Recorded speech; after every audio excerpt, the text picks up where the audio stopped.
സുഹൃത്തുക്കളെ, ഇന്ന് നമുക്ക് നല്ലൊരു ഹെൽത്തി ആയിട്ടുള്ള എഗ്ഗ് ദോശ എങ്ങനെ ഉണ്ടാക്കാമെന്ന് നോക്കാം. ആദ്യമായി ഒരു പാനിൽ വെച്ച് അതിലേക്ക് ദോശമാവ് ഊറ്റി നന്നായി ചുറ്റിച്ചു കൊടുക്കുക. അങ്ങനെ ദോശ ഏകദേശം റെഡിയായി കഴിഞ്ഞാൽ അതിലേക്ക് ഒരു മുട്ട പൊട്ടിച്ചിട്ട് കൊടുക്കുക. നല്ല നാടൻ മുട്ട കിട്ടുകയാണെങ്കിലാണ് വളരെ നല്ലതാണ്. ഇനി അതില്ലെങ്കിൽ സാധാ മുട്ടയായാലും മതി. ഞങ്ങൾ അധികം ഉപയോഗിക്കുന്നത് നാടൻ മുട്ടയാണ്. ഇതിലേക്ക് നമുക്ക് മസാല ആഡ് ചെയ്ത് കൊടുക്കണം. അതിനു മുമ്പ് ഈ പൊട്ടിച്ചിട്ട എഗ്ഗ് നന്നായി വഴറ്റി കൊടുക്കുക. നല്ലതായിട്ട് എല്ലായിടത്തേക്കും എത്തിച്ചു കൊടുക്കുക.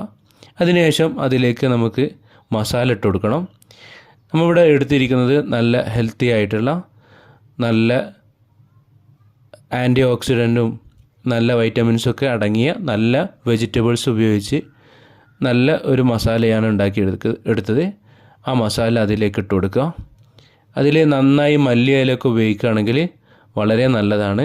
നമുക്ക് നമ്മുടെ ഭക്ഷണത്തിൽ മല്ലി ഇല നന്നായി ഉപയോഗിക്കുന്നത് വളരെ നല്ലതാണ്.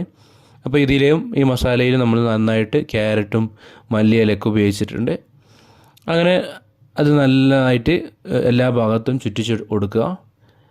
അങ്ങനെ അത് നന്നായി പാകമായി കഴിഞ്ഞാൽ അതൊന്നും മറച്ചിട്ട് കൊടുക്കുക. നല്ല വെന്ത് കഴിഞ്ഞാൽ നമുക്ക് അത് ഉപയോഗിക്കാം. ഇനി അത് ദോശ തന്നെ വേറെ രൂപത്തിലുണ്ടാക്കാം. ആദ്യം ദോശ ഊറ്റി നന്നായി ചുറ്റിച്ച് കൊടുക്കുക. എന്നിട്ട് അതിലേക്ക് ആദ്യം മസാല ആഡ് ചെയ്ത് കൊടുക്കുക.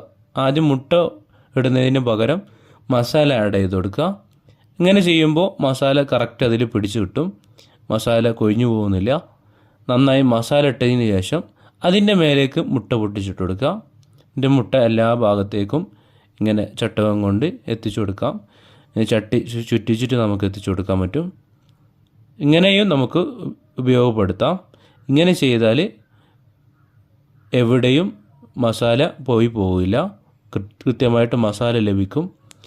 അങ്ങനെ പാകമായി കഴിഞ്ഞാൽ അത് വീണ്ടും മറിച്ചിട്ട് കൊടുക്കുക. ഇങ്ങനെ നമുക്ക് ഹെൽത്തി ആയിട്ടും അതുപോലെ തന്നെ വളരെ ഡിലീഷ്യസുമായ നല്ലൊരു എഗ്ഗ് ദോശ ഉണ്ടാക്കിയെടുക്കാൻ പറ്റും. അതിൻ്റെ മുകളിൽ എണ്ണ ഉറ്റിച്ച് കൊടുക്കുകയാണെങ്കിൽ തിരിച്ചിടുന്ന സമയത്ത് കൃത്യമായിട്ട് അത് ചട്ടിയിൽ ഒട്ടിപ്പിടിക്കാതെ മസാലയൊക്കെ കൃത്യമായിട്ട് ദോശയിൽ തന്നെ ഉണ്ടാവും. ഇങ്ങനെ കൃത്യമായിട്ട് ചെയ്താൽ നമുക്ക് നല്ലൊരു ഹെൽത്തി ആയിട്ടുള്ള നല്ല ഡിലീഷ്യസ് ആയിട്ടുള്ള നല്ലൊരു എഗ്ഗ് ദോശ നമുക്ക് കഴിക്കാൻ പറ്റും. ഓക്കെ, എല്ലാവരും ട്രൈ ചെയ്ത് നോക്കണേ.